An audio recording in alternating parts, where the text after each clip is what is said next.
किसी दिन इस जमाने में सभी विपदा उठाते हैं।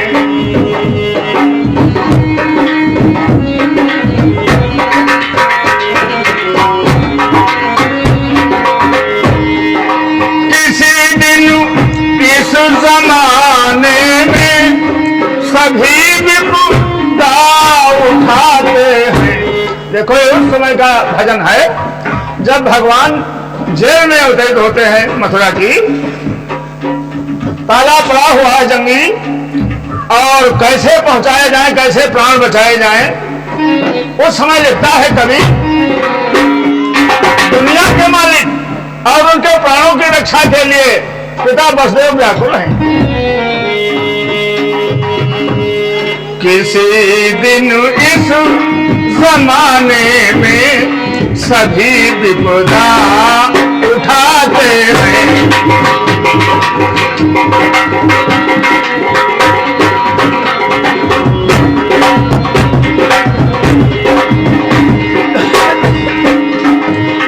किसी दिन इस जमाने में सभी विपदा उठाते हैं। वही लीला इशारे में, वही लीला इशारे में हमें माधव दिखाते हैं।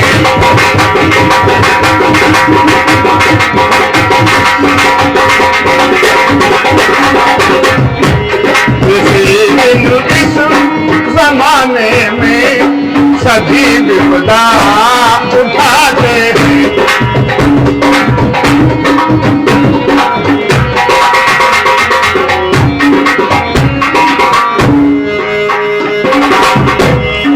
रमासी किंकरी जिनकी, लक्ष्मी जैसी पत्नी, गरुड़ जैसा वाहन, लेकिन आज असहाय पड़े हैं जेल खाने में।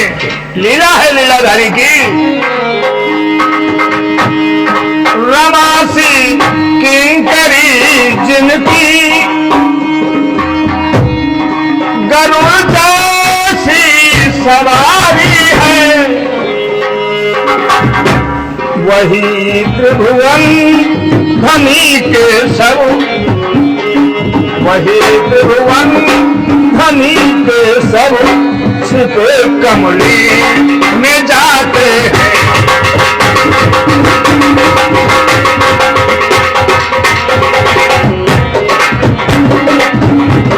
वही के सब, वही त्रिभुवन धनी के सब छिपे कमली में जाते हैं।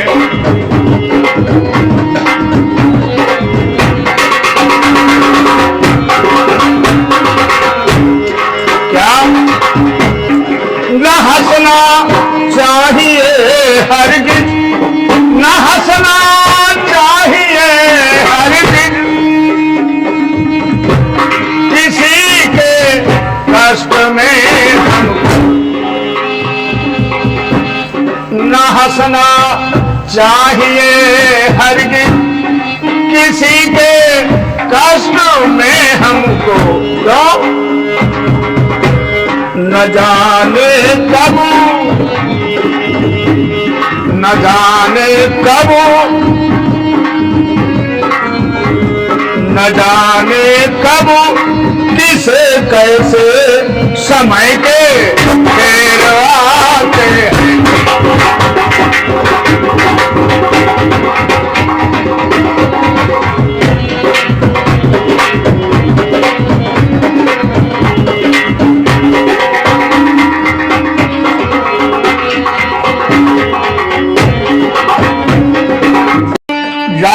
पहुंचे वही और बृहस्पति भी, पर ध्यान इंद्र ने दिया नहीं। आसन तक दिया न गुरुवर को, आसन तक दिया न गुरुवर को सम्मान इंद्र ने किया नहीं।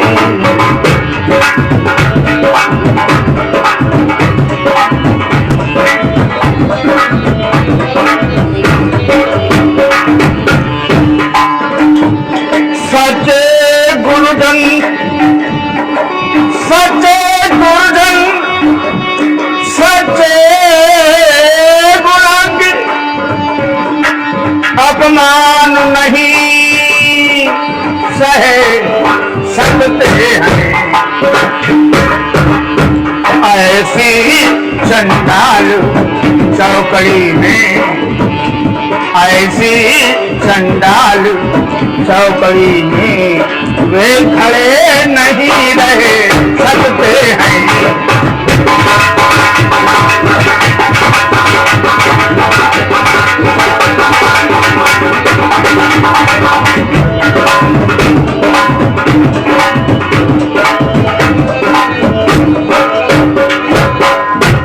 एक दिन राजा इंद्र के यहाँ बहुत से लोग आए हुए थे, दरबार लगा हुआ था।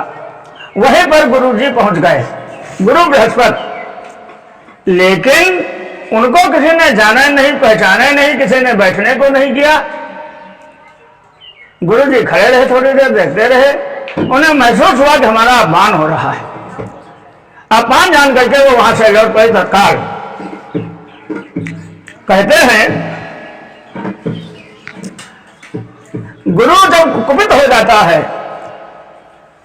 तो फिर समझ लीजिएगा सारे ग्रह फेल होने लगते हैं। हुआ क्या? इंद्र तो लड़ाई का राजा का काम है अपने राज्य को बढ़ाना। अगर राज्य को बढ़ाता उसे युद्ध होता। तो अब इंद्र जहां कहीं भी चढ़ाई पर जाए हार जाए। बहुत व्याकुल दानव जीत रहे हैं, देवता हार रहे हैं। इंद्र ने मन में विचार किया। कहते हैं गवा इंद्र भागा हुआ और ब्रह्मा जी के पास विधि बोले गुरु देवता भैया और करो उपहास।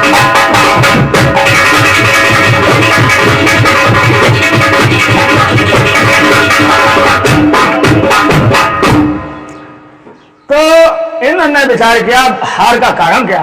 ब्रह्मा जी के पास पहुंचा। ब्रह्मा जी ने कहा तुमने गुरु का अपमान किया, इसलिए तुम्हारी हार हो रही है, दानवों की जीत हो रही है।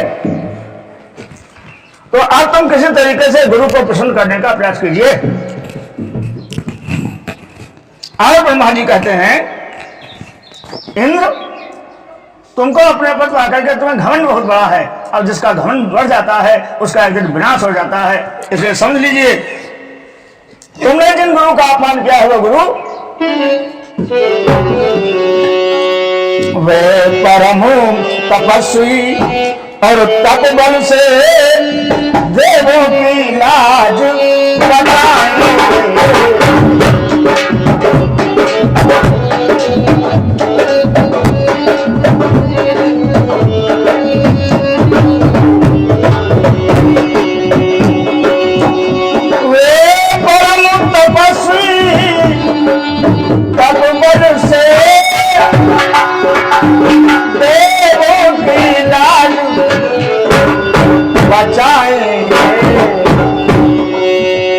गुणशील बृहस्पति की नहीं वे भी कुछ मूर्ति लगाएंगे।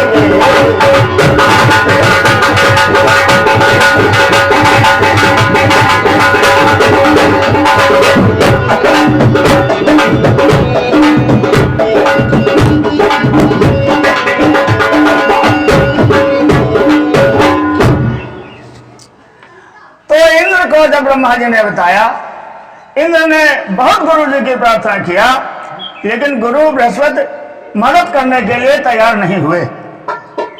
तो इंद्र ने दानवों के गुरु जिनका नाम था विश्वरूप, उनकी शरण में चला गया। तो विश्वरूप ने कहा ठीक है भाई हम तुम्हारी मदद करेंगे, लेकिन वो थे राक्षसों के गुरु। तो इंद्र के कहने से गुरु विश्वरूप जो आए और उन्होंने ऐसा मंत्र जंत्र किया कि और ज्यादा हार होने लगी इंद्र की। इंद्र को पता चला कि हम जिसको मदद में लाए थे वो हमारे साथ दुश्मनी कर रहा है। फिर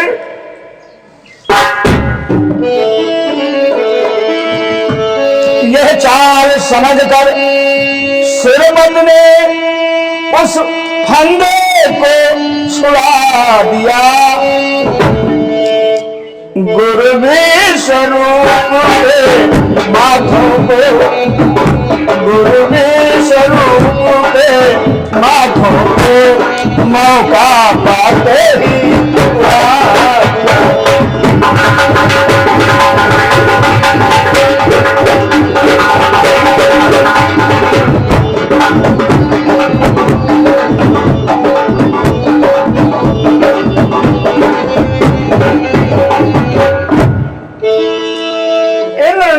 यहां तक है कि राक्षसों के गुरु विश्वरूप को मार दिया।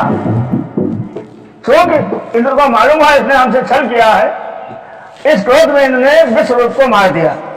राक्षसों ने अपने गुरु की मृत्यु को जानकर देवताओं पर चढ़ाई कर दिया और इतना तपस्या किया कि वृत्रासुर नाम का राक्षस उत्पन्न हुआ, जो वरदानी भगवान शंकर का था, उसे कोई मार नहीं सकता था। ऐसा करके इसको वरदान प्राप्त था। अब क्या था, वृत्रासुर राक्षस कर दिया चढ़ाई देवताओं पर।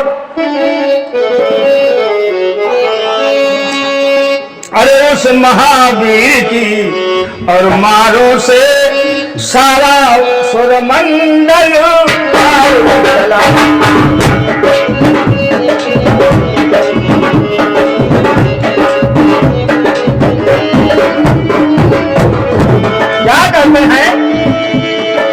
उस महावीर की मारो से सारा सुरमंडल हार चला। बत्ती गई,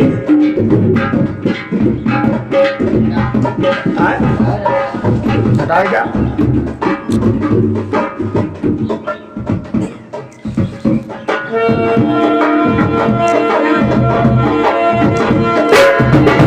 श्री विष्णुदेव के चरणों में शरणागत था।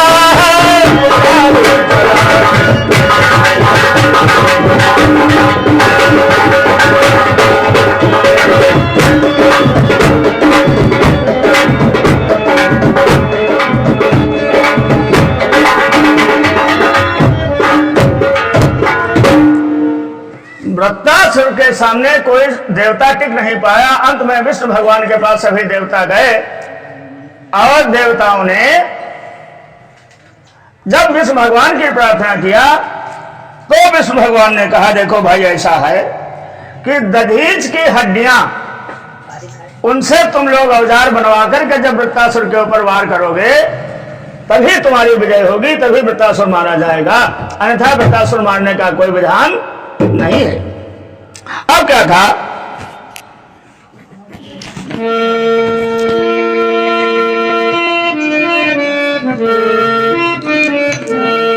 तो सुरमंडल तत्क्षण गया ऋषि दधीच के पास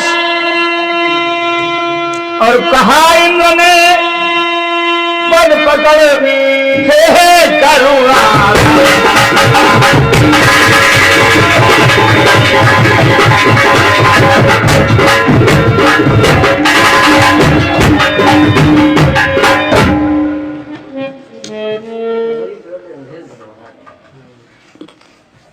दधीच के पैरों में समस्त 33 कोटि देवता पड़ जाते हैं और प्रार्थना विनय करने लगते हैं स्वामी जी दधीच से कि हम लोगों की हार हो रही है, राक्षसों की जीत हो रही है, हम अपनी जीत के लिए आपकी शरण में आए हुए हैं। क्यों? योग से आपको और जाहिर है कि देवों पर संकट आया है।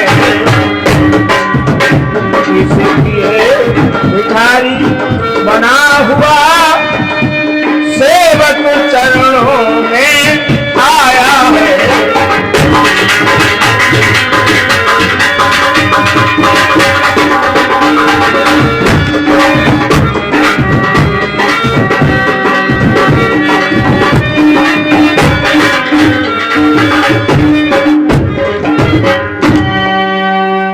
इन्होंने कहा कि हम आपके शरणागत हैं और आप हमारी मदद करें।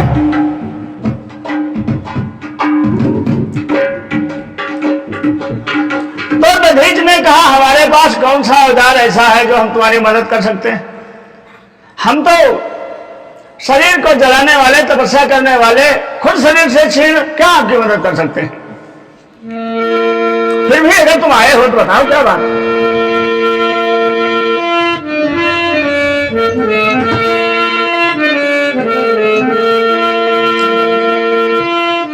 और हम तो सूर्यवंशी हैं, दधीच राम के परिवारी थे, तो हमारे यहां तो देने की रीति है। तो जो बताओ हम आपकी सेवा करें, और हमारे परिवार की रीत सदा से देने की रही है। कैसे? अरे परमार्थ में कुछ हाथ बटा जाना है, परमार्थ में कुछ हाथ बटा जाना है। जीवों के लिए ये देह लगा जाना है, जीवों के लिए ये देह लगा जाना है। परमार्थ में कुछ हाथ बटा जाना है, जीवों के लिए ये देह लगा जाना है।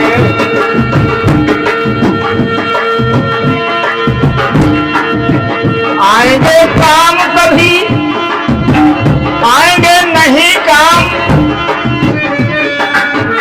आएंगे नहीं काम कभी काम हार मास, आएंगे काम नहीं कभी हार चाम मास। तुमसे ही यहाँ, तुमसे ही यहाँ नाम कमा जाना है, तुमसे ही नाम कमा जाना है। परमार्थ में कुछ हाथ बटा जाना है, परमार्थ में कुछ हाथ बटा जाना है।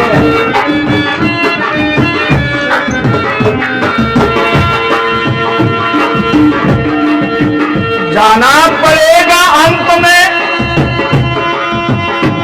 जाना पड़ेगा अंत में, सर सर के किसी दिन जाना पड़ेगा अंत में, सर सर के किसी दिन। उस व्याध से ये जान छुड़ा जाना है, उस व्याध से ये जान छुड़ा जाना है, उस व्याध से ये जान छुड़ा जाना है।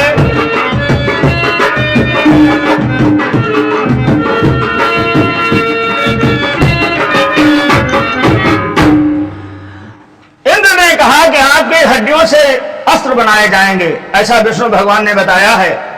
और वो आपकी जो हड्डियां हैं वो जब आपके जिंदा में ही निकाल दी जाएं, प्राप्त हो जाएं, मरने पर नहीं।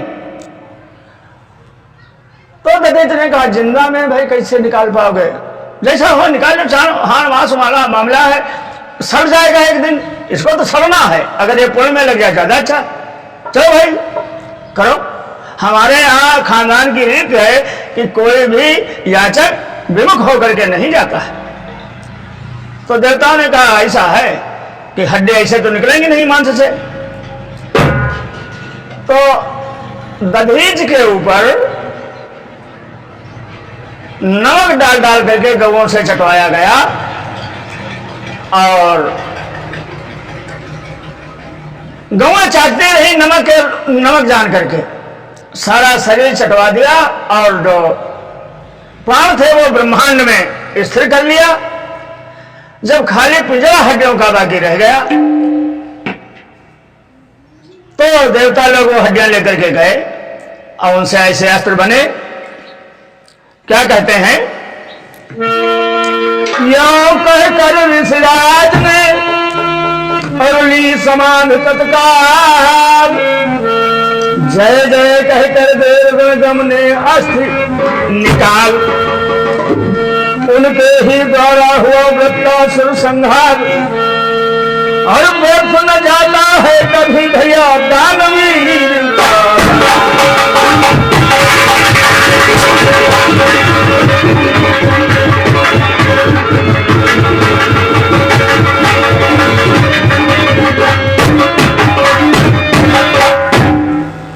इस प्रकार देवताओं को हड्डियां प्राप्त हुई और वृत्तासुर का वध हुआ। प्रेम से रामकृष्ण भगवान की।